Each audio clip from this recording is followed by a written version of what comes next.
Is there a leakage? A leakage of what? I have the seat full of water, like full of water. Must be the water. Ferrari are known for many things. Maybe you think of their rich history, or their iconic red colour, or the brain-dead strategists who work on the Ferrari pit wall. Over the years, Ferrari have become infamous for making questionable decisions and downright awful strategies. Brakes failed. No more brake pedal. Brake line exploded. Stop the car now. Stop the car.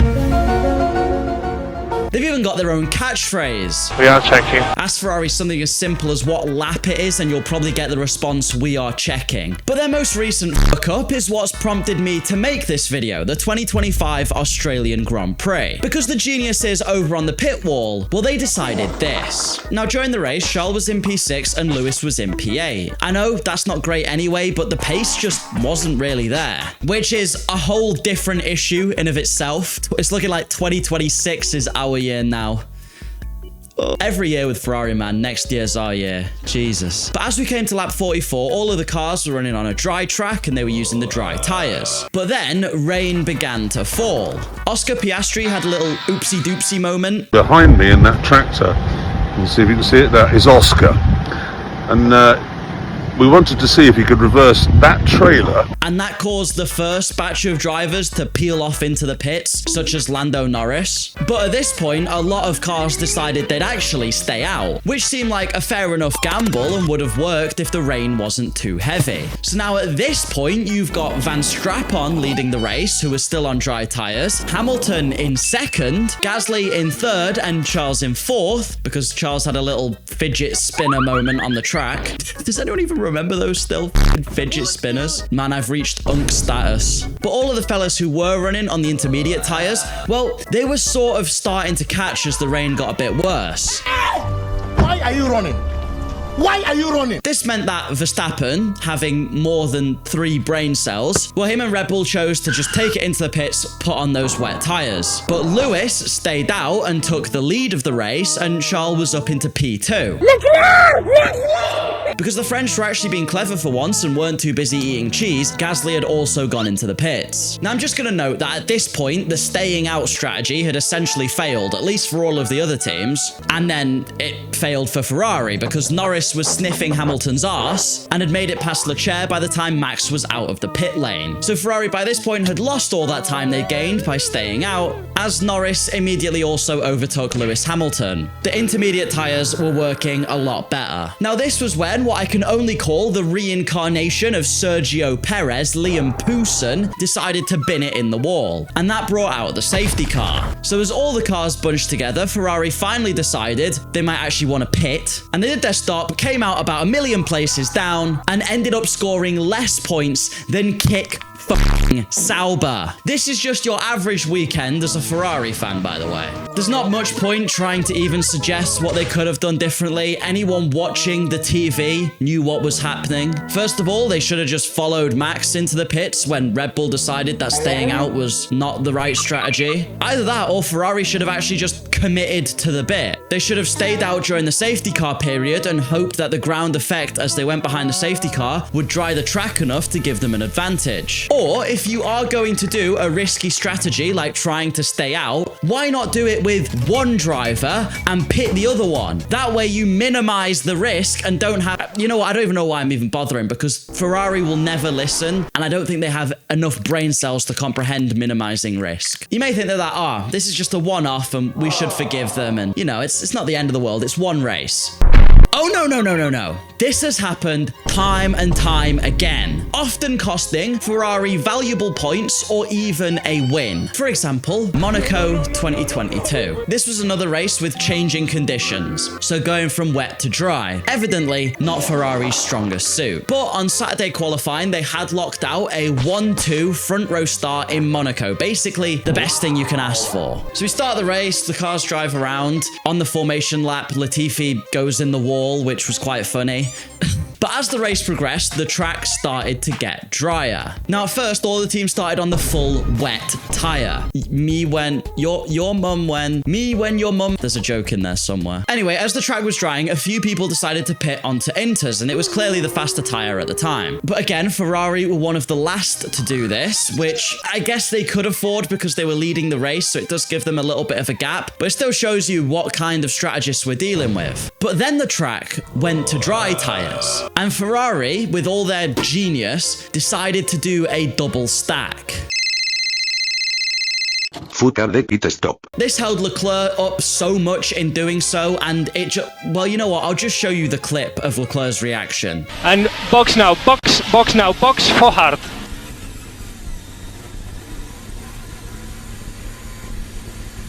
Stay out, stay out, stay out. What are you doing?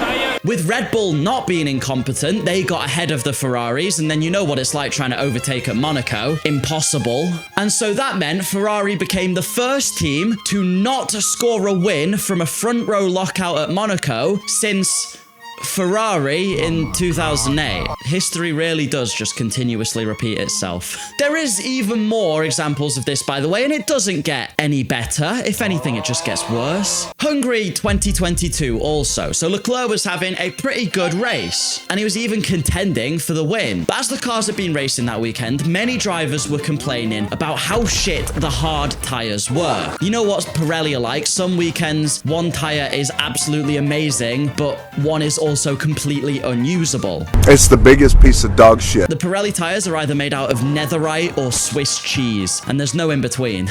Ferrari, in all of their wisdom though, they decided that when they called Leclerc in for his pit stop, they would put on the awful hard tires. So he was struggling, obviously, because everyone had been, and Verstappen got past him. And then in the end, he had to pit anyway after that and scored only a 6th place. Oh my goodness, do they ever learn to listen to their drivers? Well, no, because this isn't the only time they've made that kind of mistake either. But somehow, if you did still support Ferrari through all of these blunders, why don't you consider hitting the subscribe button? Mostly because I need people as loyal as you to be my subscribers. I'm gonna apologize in advance because I'm about to yap worse than a Ferrari team radio. There's absolutely no rain for now.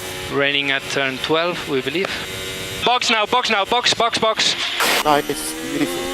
Fucking beautiful. I just want to offer you 10% off official Formula 1 merch, including Ferrari merch if you are a Ferrari fan like me. Just head on over to V12RS and use code DanNoSkill10 for 10% off. As well as that, 10% of anything you spend does go back towards me and the channel, which really does help us out. One last thing, very sorry, but gotta say a quick thank you to the channel members who've been supporting this channel for months and months now. Your membership really does go a long way, so I've got to say a huge thank you to all these guys you're seeing on the screen at the moment. If you want to become a channel member, you can from just 99p a month. Enough with all that though. I ain't reading all that. Let's talk about some more Ferrari mess-ups, like when they sometimes ignore their drivers. It's Spain 2023, and again, it's a race in some cold temperatures, which of course meant the Pirelli hard tires weren't working properly, obviously. Now bear in mind, the race was 66 laps long, and Leclerc was set to do his second pit stop on lap 41. We, the people watching at home, knew that combined with the lower temperatures and the lower fuel load Charles would have because it was near the end of the race, that the soft tires would last until the end, and would probably even be the better tire. Most teams had even opted to use the softs for their first stint, and they'd been lasting a lot longer than they'd expected. So if I, the viewer at home, can see this, and actually Charles in the cockpit could also see this, as he requested those tires over the team radio. Then we'll box this lap for hard. No. Let's go for soft, guys. In fact, Charles even offered to stay out an extra lap just in case they needed a bit more time to prepare the soft tires.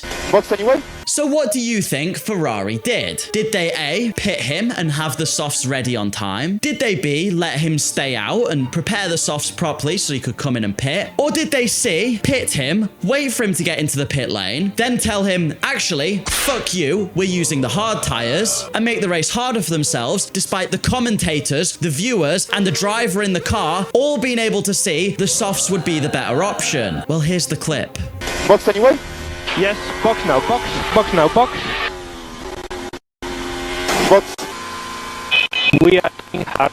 We are doing hard. We are doing hard.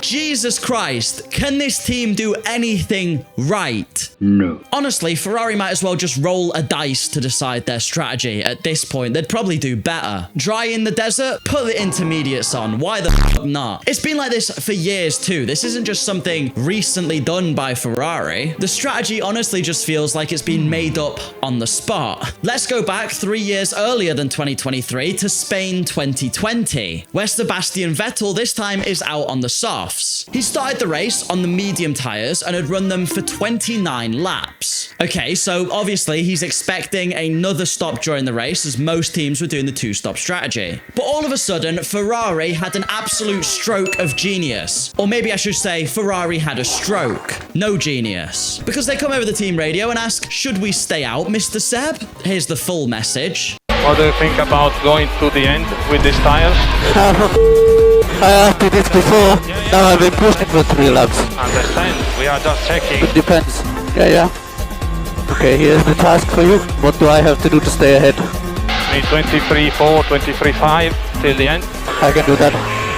Let's try, we've got nothing to lose. So as you heard, Vettel is going to try his best. He's going to go for it, but he's already pushed 3 laps on those tyres, thinking he had another stop in them. And he had to go on to drive 36 laps on a softer compound when he only managed to do 29 on the mediums, which were a harder compound. Well, even a monkey could probably see that that isn't a great strategy. Vettel, of course, had some words for them at the end of the race and wasn't very happy, considering they were in P7 behind 2 racing points. I'm honestly surprised after watching some of these that Italy didn't start a civil war. Of course, I am being a little bit harsh here. I'm focusing on the negatives. Ferrari doesn't always make the worst calls ever. They have actually been right recently, and that's given me some hope, but maybe that hope was misguided, which I'll get onto later. But firstly, we're at the 2024 Italian Grand Prix. Now, Ferrari is Italy. If you ask the Italian government to make Charles Leclerc the president, they'd probably say yes on a heartbeat and make it mandatory to wear red on a Sunday. But therefore, Ferrari are always expected to achieve a good result at the Italian Grand Prix. I mean, if they don't have a good result, they have to wake up to Maranello covered in angry pizza slices. But in 2024, on the Saturday qualifying, the worst possible thing happened. The British. I say British, but it's a team founded by a New Zealander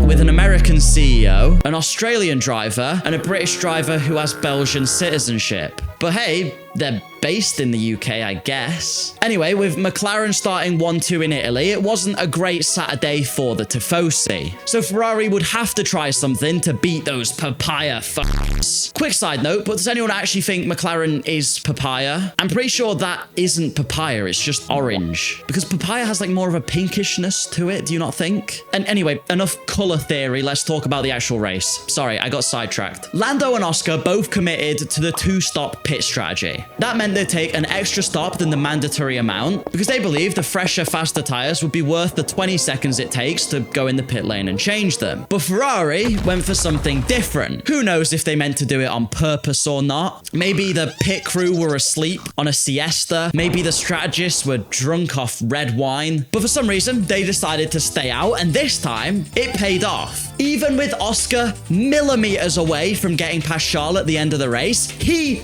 did it! Come on! And it meant for the first time in ages, Ferrari fans didn't have to turn up for their weekly therapy session. That was the moment I went, in my head at least. Oh shit, maybe Ferrari have fixed these strategy blunders. Maybe things are looking up for them. With Mattia Spinotto gone and Vasseur in charge, pushing the team in a new direction, maybe, just maybe, it was a new era for Ferrari. Australia 2025, Lance Stroll more points than Ferrari, 7-time world champion, outscored by Kick Sauber. Let's talk about one last reason to do with the Australia 2025 race and 2025 as a whole as to why Ferrari could suffer a downturn in their strategy in this season. Williams achieved one of their best results in years at the Australian Grand Prix. A P5 for their driver, Alex Albon, because he's always got big W's, apart from when he binned it all 2024. But the team principal for Williams, James Aeiou, I have been waiting to use that joke for so long, by the way, what he did say was that that there was one thing that helped them get the strategy for that race right, and securing the P5 for Albon that, as of filming this video, has placed them 4th in the constructors standings. That thing that helped them with the strategy was Carlos Sainz. Despite Carlos Sainz getting hit by Marcus Ericsson, I think Ericsson hit us. in the early stages of the race, and unfortunately having a DNF from that, Carlos made his way back to the garage and went to sit with the team. From there, what he did was push for the strategist to get Albon to pit onto the inters, which James Vowles has said massively helped them in securing that P5, was making that call at the right time. So what does this have to do with Ferrari? Well, who did they just get rid of? Who did we used to always hear on the radio? 1968, but we could still get a 1, 2, 3 for British drivers here. It's on purpose. Coming up with strategies on the fly, Carlos Sainz. Much like his fellow Spaniard, Fernando Alonso. Yes, of course, I had to mention Alonso in this video. He's not keeping me hostage, I promise. But much like Alonso, Carlos is one of those drivers that thinks his way through a race. He doesn't just smash his way through the field trying to win somehow. And maybe that loss of Sainz is bigger for Ferrari than we thought, especially if he was this instrumental in getting Williams points when he wasn't even in the car. It shows they respect his strategy calls at least, so it's not a leap to assume Ferrari did as well. You'd think a 7-time world champion could fill that role better, but Ferrari doesn't seem to have much faith in him, considering this is an actual team radio that occurred between Lewis and his engineer. Lewis, I'm struggling to turn the car in. His engineer, have you tried the steering? Question. I'm actually at a loss for words seeing it. I have nothing to say about that radio.